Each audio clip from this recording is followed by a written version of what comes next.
Right, మన breaking news చూస్తున్నాం. అల్లూరు సీతారామరాజు జిల్లాలో ఘోర రోడ్డు ప్రమాదం చోటు చేసుకుంది. మారేడుమిల్లి చింతూరు ఘాట్ రోడ్లో ప్రమాదవశాత్తు ఓ ట్రావెల్ బస్సు అదుపు తప్పి లోయలో పడింది.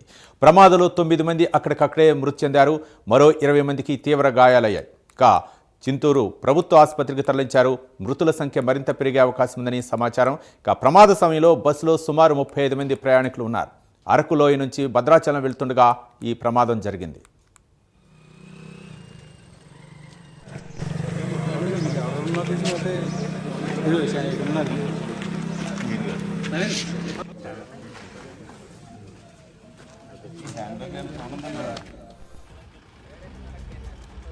ప్రమాదంపై సీఎం చంద్రబాబు నాయుడు, మంత్రి లోకేష్, మంత్రి మండిపల్లి రాంప్రసాద్ రెడ్డి దిగ్భ్రాంతి వ్యక్తం చేశారు. బస్సు లోయలో పడి ప్రయాణికులు మృతి చెందడం బాధాకరమన్నారు. మృతుల కుటుంబ సభ్యులకు ప్రగాఢ సానుభూతిని తెలిపారు. క్షతగాతులకు చింతూరు ఆసుపత్రిలో మెరుగైన వైద్యం అందించాలని సీఎం ఆదేశించారు.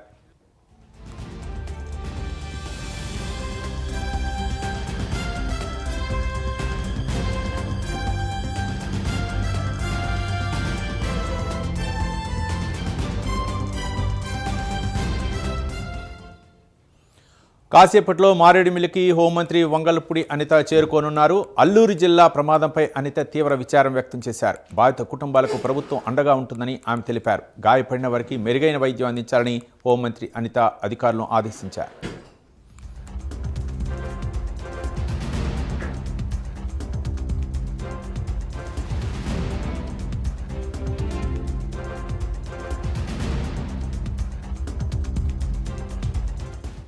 అన్నీ సార్, అమరావతి, మంగళగిరి, కోటప్పకొండ, ద్వారకా, తిరుమల, విజయవాడ, భీమవరము, పాలకొల్లు, సామర్లకోట, దాక్షారామము, అంతర్వేది, ఇది అరకులోయలు, అరసోలి, సూర్యదేవాలయము, శ్రీకూర్మము, ఇవన్నీ చూసుకొని ఇట్లా వస్తూ ఉంటాను. శ్రీశైలము, మహానంది, ఇది దూరంగా వచ్చిన సార్ వాళ్ళు. నా పేరు నేను 2003 నుంచి అట్లా చేస్తూ ఉన్నాను ఈ టూరిజం.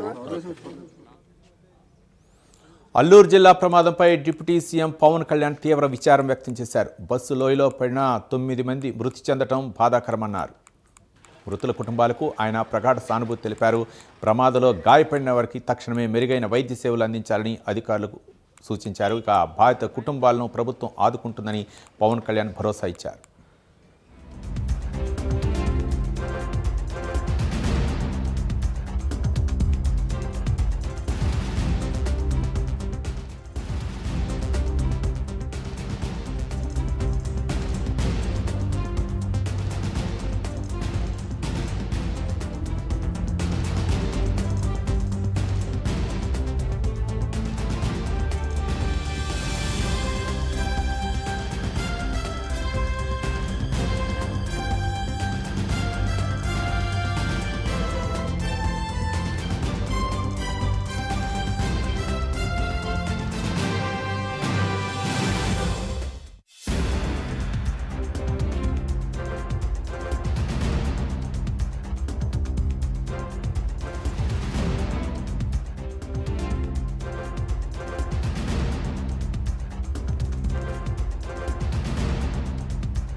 అల్లూరు జిల్లా మారేడుమిల్లిలో జరిగినటువంటి బస్సు ఘటనలో మృతుల సంఖ్య 9కి చేరింది. మరోపక్క క్షతగాతులకు మెరుగైన వైద్య సాయం అందించాలని CM Chandrababu Naidu, deputy CM Pawan Kalyan, అలాగే హోంమంత్రి వంగలపూడి అనిత ఆదేశించారు.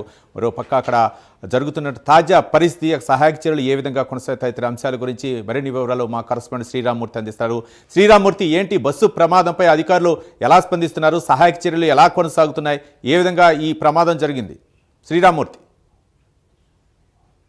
సాయి, ఏదైతే చూసినట్లయితే ఇప్పుడు మారేడుమిల్లి చింతూరు ఘాట్ రోడ్ లో జరిగిన ఈ రోడ్డు ప్రమాదంలో, అంటే ట్రావెల్ బస్సు బోల్తా కొట్టిన ప్రమాదంలో 9 మంది ఇప్పటి వరకు మృత్యువాత పడ్డారు. ఇందులో 4 మహిళలు ఉన్నారు. అంటే వీరంతా కూడా చిత్తూరు జిల్లా వాసులుగా గుర్తించారు. వీళ్ళు చిత్తూరు జిల్లా నుంచి ఒక ప్రైవేట్ ట్రావెల్ బస్సులో వీళ్ళు తీర్థయాత్రలకు బయలుదేరారు. తీర్థయాత్రలకు బయలుదేరి దాదాపుగా 5 రోజులు కావస్తుంది. వీరు ఇప్పుడు చివరిగా ఇక్కడ అరకు వ్యాలీ నుంచి ఘాట్ రోడ్ లో ఏజెన్సీ మీదుగా అల్లూరు జిల్లా ఏజెన్సీ మీదుగా భద్రాచలం వెళ్తున్నారు. ఈ రోజు ఉదయం భద్రాచలంలో స్వామివారిని దర్శించుకోవాల్సి ఉంది. అయితే ఇక్కడ ప్రమాదకరమైన ఘాట్ రోడ్ లో మారేడుమిల్లి ఘాట్ రోడ్ లో ప్రమాదకరమైన మలుపు దుర్గమ్మ ఘాట్ అంటారు. ఇది సైనవాల్ గా కూడా పిలుస్తారు. ఇక్కడ దాదాపు 30 అడుగుల లోయలో ఈ బస్సు బోల్తా కొట్టింది. మొత్తం 35 మంది ప్రయాణికులు, ఆ కండక్టర్ డ్రైవర్ తో సహా 2 డ్రైవర్లతో సహా 35 మంది ఉన్నారు. ఇందులో 9 మంది మృత్యువాత పడ్డ పరిస్థితి ఉంది. ఎక్కడికక్కడే మృత్యువాత పడ్డారు. అయితే 20 మంది వరకు తీవ్రంగా గాయపడ్డారు. వీరందరినీ కూడా అంటే అదృష్టవశాత్తు లోయలో పడ్డ బస్సు మళ్ళీ తిరిగి దిగువనున్న ఆ రోడ్లోకే దొర్లింది, బోల్తా కొట్టింది. దీంతో ఈ సహాయక చర్యలకు కూడా కొంచెం సులభమైన పరిస్థితి ఉంది. లేకుంటే కనుక చాలా ఇంకా పెను ప్రమాదం జరిగి ఉండేది. అలాంటి అదృష్టవశాత్తు ఇప్పుడు కనీసం 9 మంది ఇక్కడే మృతులు జరిగిన పరిస్థితి అయితే ఇక్కడ కనిపిస్తూ ఉంది. అయితే ఇక్కడ సహాయక చర్యలు దాదాపు ఇది తెల్లవారుజామున 4:30 నుంచి 4 గంటల నుంచి 4:30 గంటల మధ్యలో జరిగింది. అయితే ఆ టైంలో బస్సు కూడా అంటే ఘాట్ రోడ్డు మీద పూర్తిగా అవగాహన లేకపోవడంతో డ్రైవర్ నిర్లక్ష్యం కూడా ఉందని చెప్పేసి భావిస్తున్నారు. అప్పటికే వేగంగా బస్సు నడుస్తుంది. అలాగే మంచు కూడా తీవ్రంగా ఉంది. దీంతో ఈ మలుపు దగ్గర అదుపు తప్పి ఈ బోల్తా కొట్టిన లోయలకి బోల్తా కొట్టిన పరిస్థితి ఇక్కడ కనిపిస్తూ ఉంది. అయితే ఇక్కడ సిగ్నల్స్ కూడా సరిగ్గా పనిచేయవు. దాదాపు 10 కిలోమీటర్లు ఇటు చింతూరు దిగువకి ఘాట్ రోడ్ దిగిన తర్వాత ఇక్కడ సిగ్నల్స్ పనిచేస్తాయి. ఈలోగా అదే రోడ్లో వెళ్తున్న స్థానికులు సమాచారం అందించడంతో అప్రమత్తమైన అధికారులు ఇక్కడికి మారేడుమిల్లి, రంపచోడవరం, అలాగే విఆర్పురం, కోనవరం ప్రాంతాల నుంచి అంబులెన్స్ లను పంపించి సహాయక చర్యలను ముమ్మరం చేశారు. ఇది మోతుగూడెం పోలీస్ స్టేషన్ పరిధిలోకి వస్తుంది ఈ ఘటన జరిగిన ప్రదేశం. అక్కడి నుంచి అలాగే మారేడుమిల్లి పోలీసులు కూడా ఘటనా స్థలానికి చేరుకున్నారు. సహాయక చర్యలు ముమ్మరం చేస్తారు. అలాగే అదే దారిలో ప్రయాణం చేస్తున్న ఇతర స్థానికులు, వాహనదారులు కూడా ఆగి వీరిని సహాయక చర్యలు చేసి ప్రమాదంలో ఉన్న వారిని రక్షించే ప్రయత్నం చేసి రోడ్డు మీదకి తీసుకొచ్చిన పరిస్థితి. ఈలోగా అంబులెన్సులు చేరుకోవడంతో వారిని క్షతగాత్రుల్ని సింతూరు ప్రభుత్వ ఆసుపత్రికి తరలించారు. ఇప్పుడు సింతూరు ప్రభుత్వ ఆసుపత్రిలో చికిత్స కొనసాగుతుంది. అయితే ఈ ఘటన మీద ముఖ్యమంత్రి చంద్రబాబు నాయుడు, డిప్యూటీ సీఎం పవన్ కళ్యాణ్, అలాగే రోడ్డు రవాణా శాఖ మంత్రి మడిపల్లి రాంభూపాల్ రెడ్డి, అలాగే ఇతర మంత్రులు అంటే హోంశాఖ మంత్రి అనిత కూడా ఇక్కడ స్పందించారు. వెంటనే మెరుగైన సహాయక చర్యలు అందించాలని చెప్పేసి, మెరుగైన వైద్యం అందించాలని చెప్పేసి కూడా ఇక్కడ అధికారులను ఆదేశించారు. హోంమంత్రి అనిత మరి కాసేపట్లో ఇక్కడికి చేరుకోనున్నారు. ఘటన మీద ఉదయం నుంచి కూడా ఆరా తీసి సహాయక చర్యల మీద కూడా పోలీసు యంత్రాంగాన్ని అప్రమత్తం చేస్తారు. అలాగే ఆరోగ్య శాఖ మంత్రి కూడా సత్యకుమార్ కూడా ఇక్కడ ఆరోగ్య శాఖ అధికారులు కూడా ఆసుపత్రులు అప్రమత్తం చేస్తున్న పరిస్థితి ఉంది. అయితే మొత్తం ప్రమాదంలో 35 మంది ప్రయాణం చేస్తున్న ఈ బస్సులో 9 మంది మృతి చెందితే అందులో 4 మహిళలు ఉండడం, అందరూ కూడా పెద్ద వయసు వారు ఉండడం ఇక్కడ గమనించదగ్గ విషయం. అయితే వీరంతా కూడా ఇక్కడ పుణ్యక్షేత్రాలు సందర్శించి రావడానికి కోసం ప్రైవేట్ బస్సులో ఒక పర్యాటక యాత్రగా, అలాగే పుణ్యక్షేత్ర యాత్రగా ప్రారంభమయ్యారు. మొదట అమరావతి నుంచి మొదలుపెట్టి అలాగే విజయవాడ దుర్గమ్మ తల్లి, అలాగే భీమవరంలో ఇక్కడ అమరావతిలో పంచారామ క్షేత్రం, భీమవరం, పాలకొల్లు పంచారామ క్షేత్రాలు సందర్శించారు. అలాగే ద్రాక్షారామంలో పంచారామ క్షేత్రం, అంతర్వేది ఆలయంలో మొత్తం ఇలా దర్శించుకుంటూ అరకు వ్యాలీ వెళ్ళారు. అరకు వ్యాలీ నుంచి ఈ ఘాట్ రోడ్ లో ఈ రోజు రాత్రి అసలు ఈ ఘాట్ రోడ్ లో తరచూ కూడా ఇక్కడ ఎప్పుడైనా ప్రమాదాలు జరుగుతూ ఉంటాయి. తరచూ కూడా ప్రమాదాలు చోటు చేసుకున్న పరిస్థితి కూడా ఉంది. గతంలో కూడా ఇలాగే బస్సు బోల్తా పడి ఇక్కడ దాదాపుగా వ్యాన్ ఒకటి బోల్తా పడి 7 మృతి చెందిన పరిస్థితి కూడా ఉంది. ఇలాంటి ఘాట్ రోడ్ లో ప్రయాణం చేసేటప్పుడు అనుభవజ్ఞైన వాహనదారులు అయితే వారు వాహనాన్ని జాగ్రత్తగా బస్సుల్ని కానీ నడిపే పరిస్థితి ఉంటుంది. ఏదంటే బయట ప్రాంతం నుంచి వచ్చే వాళ్ళు అయితే ఈ ఘాట్ రోడ్డు మీద ఏ విధంగా వెళ్ళాలనేది ఒక అవగాహన కూడా తక్కువ ఉంటుంది. దీంతో కూడా ఈ ప్రమాదాలకి అవకాశం ఏర్పడుతుంది. అయితే ప్రస్తుతం అయితే ఇక్కడ సహాయక చర్యలు ముమ్మరం అయ్యాయి. ఇంకా పోస్ట్మార్టం కోసం ఇక్కడ మృతదేహాల్ని తరలించడానికి కూడా ఏర్పాట్లు చేశారు. అయితే ఇప్పుడు క్షతగాత్రులకి అయితే మెరుగైన వైద్యం అందిస్తున్నారు. ఇందులో తీవ్ర గాయాలైన వారిని భద్రాచలం ఆసుపత్రికి తరలించడానికి కూడా ఇక్కడ సింతూరు డాక్టర్ ఆసుపత్రిలో వైద్యులు సిఫార్సు చేసిన పరిస్థితి ఉంది. అయితే మొత్తం సహాయక చర్యలన్నీ కూడా ఎప్పటికప్పుడు జిల్లా అధికారులంతా కూడా పర్యవేక్షణ చేస్తున్నారు. అల్లూరు జిల్లా అధికార యంత్రాంగం అంతా రైట్ కూడా శ్రీరామూర్తి, మరో పక్క అంటే ఇట్లాంటి తీర్థయాత్రకు వెళ్ళేటటువంటి బస్ కి పర్మిట్ ఉండాలి, మరో పక్క ఫిట్నెస్ కూడా చాలా ముఖ్యం. మరి ఆ ఫిట్నెస్ పై అధికారులు ఏమైనా స్పందించే అవకాశం ఉందా? మరో పక్క అక్కడ క్షతగాత్రులకి ఎలాంటి సౌకర్యాలు, ముఖ్యంగా వాళ్ళకి సేవలు అందుతున్నాయి అనుకోవచ్చు. మరో పక్క వంగలపూడి అనిత కూడా మరి కొద్దిసేపట్లో అక్కడ ఘటనా స్థలానికి పరిశీలించే అవకాశం ఉన్నట్లు తెలుస్తుంది. ఏంటి అంటే వాళ్ళకి మెరుగైన చికిత్స కోసం ఏ ఆసుపత్రులకు తరలిస్తున్నారు? మరో పక్క సీఎం చంద్రబాబు నాయుడు కూడా అధికారులను ఆదేశించారు మెరుగైన చికిత్స కోసం ఆ దగ్గరలో ఉన్నటువంటి ప్రభుత్వ ఆసుపత్రులు, లేకపోతే ఇంకా మెరుగైనటువంటి చికిత్స కోసం అవసరమైతే ప్రైవేట్ ఆసుపత్రులు కూడా తరలించాలని ఆదేశించారు. ఏ విధంగా సహాయక చర్యలు కొనసాగుతున్నాయి శ్రీరామూర్తి? సాయి, ఇప్పుడు మరి కాసేపట్లో ఇక్కడికి హోంమంత్రి వంగలపూడి అనిత చేరుకునే అవకాశం ఉంది. అది దట్టమైన అటవీ ప్రాంతం, ఏజెన్సీ ప్రాంతం. ఈ మధ్య కూడా మావోయిస్టుల ప్రభావితంతో ఉన్న పరిస్థితి. ఇక్కడ ఇడ్మా కూడా ఇక్కడ ఏదైతే వెనకోట జరిగిన పరిస్థితి ఉంది. ఈ మారేడుమిల్లి ఘాట్ రోడ్ లోనే ఈ ప్రమాదం జరిగింది. అయితే సింతూరుకి సమీపంలో మోతుగూడెం పోలీస్ స్టేషన్ పరిధి ఘటన జరగడంతో కొంచెం బాగా ఇంటీరియర్ ఏజెన్సీ ప్రాంతం కావడంతో సహాయక చర్యలకి ముందు ఇబ్బంది ఏర్పడిన పరిస్థితి ఉంది. అయితే ఇప్పుడు ఎలాంటి సహాయక చర్యలు అయితే ఎలాంటి ఇబ్బంది లేకుండా ఇప్పుడు సింతూరు ఆసుపత్రికి మొత్తం తరలించారు. సింతూరు ఆసుపత్రిలో అయితే వీరిని ఇక్కడికి ఎక్కడికి భద్రాచలం ఆసుపత్రికి తరలించేందుకు ప్రయత్నాలు కొనసాగుతూ ఉన్నాయి. కొంతమందికి మాత్రమే పరిస్థితులు కొద్దిగా కాళ్ళు చేతులు ఇరిగిన పరిస్థితి ఉంది.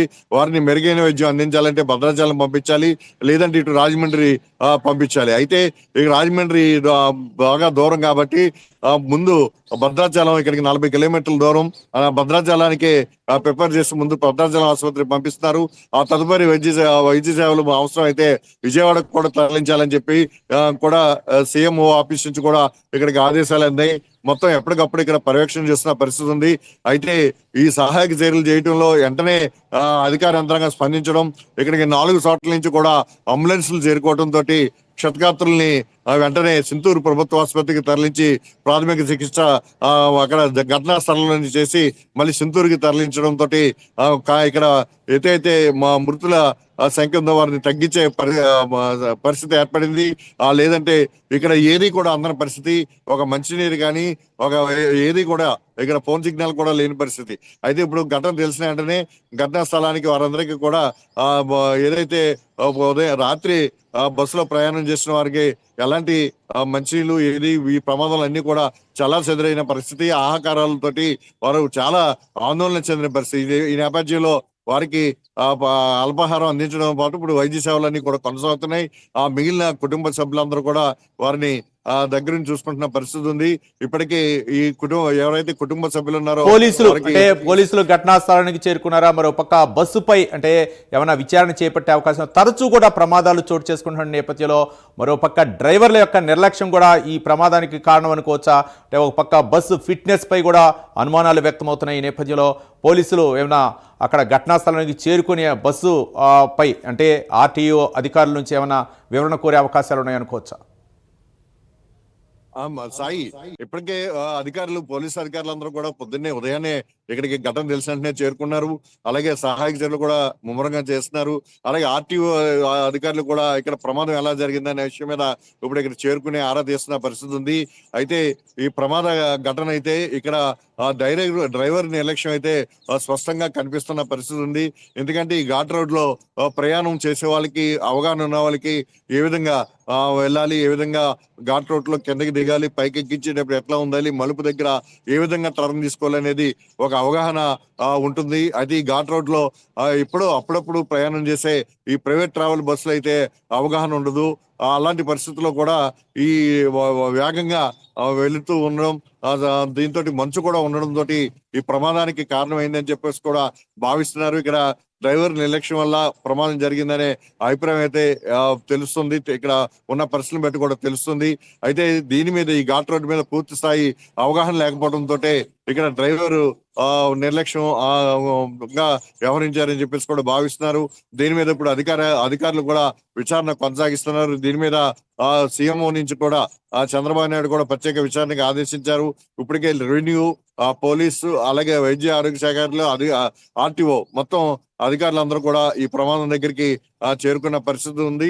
ఇక్కడ సహాయక చర్యలు చేయడంలో వీళ్ళందరూ ఉన్నారు. అయితే ఇప్పుడు ఘటన ఏ విధంగా జరిగింది అనేది ఆరా తీస్తున్నారు. అయితే ఇందులో డ్రైవర్ కూడా గాయపడ్డాడు. గాయపడ్డ డ్రైవర్ కూడా చింతూరు ప్రభుత్వ ఆసుపత్రికి తరలించారు. అయితే మొత్తం 9 మంది చనిపోవడం, దాదాపుగా 20 మంది వరకు గాయపడడం తో చూస్తే ఇందులో ఇంకా 4 డ్రైవర్ వీళ్ళందరితో కలిపి 5. Right, thank you Sriramurthy.